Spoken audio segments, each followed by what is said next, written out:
Ukhomentile la wabuza ukuthi ngabe ukuphupha ngeTsunami lokho kuchaza ukuthini?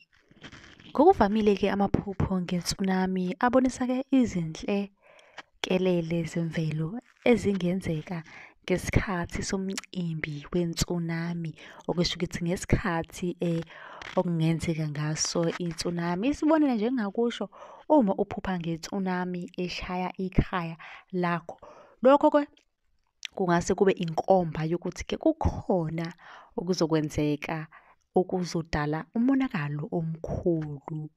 Ungase-ke futhi ubone ama-tsunami njengezimpawu zempi, ukuvukela umbuso, noma-ke izikhathi zesiphepho.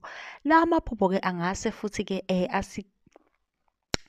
asikisele ukuthi-ke uzosabela kanjani uma-ke i-tsunami isihlasele endaweni yangakini.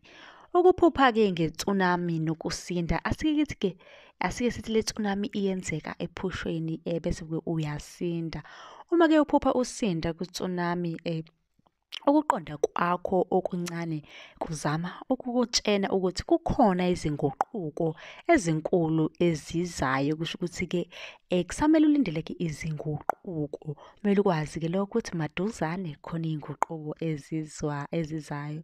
Uzizwa-ke sengathi uqala phansi futhi awunalutho, ukubonisa-ke ukuthi-ke udinga ukuzakha futhi kusho ukuthi impilo yakho kufanele ukuthi isizoqala kabusha.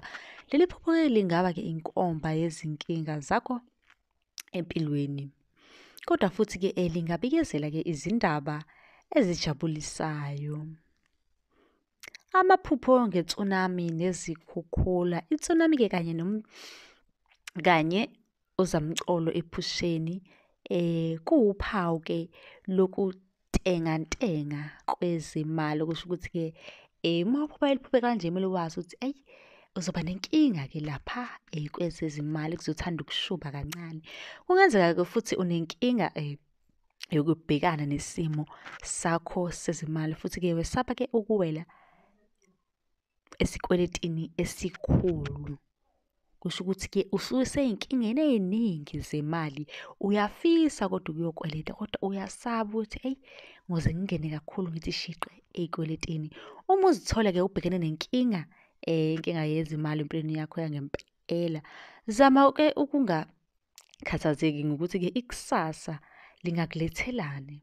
Kunalokho-ke bheka izindlela zokulungisa okwamanje. Kusho ukuthi-ke ngaleso sikhathi, uma ukuthi-ke kuleyo tsunami eyenzekalayo uyagijima, uyacasha, kahle kahle ufuna ukuzivikela. Amaphupho-ke ngokujahwa tsunami kusho ukuthi-ke wena noma-ke othile osondelene nawe, sengisho-ke umndeni noma umngani noma isithandwa sakho, usengozini enkulu yokukhashelwa noma-ke ukulinyazwa umuntu obucabanga ukuthi-ke ungumngane wakho. Uma-ke ukucashela uzosindiswa, kodwa uma kuthi-ke leyo tsunami yaqala uzosindiswa, kuzomele-ke uphile ngokuhlukumezeka, kodwa khona uzosinda.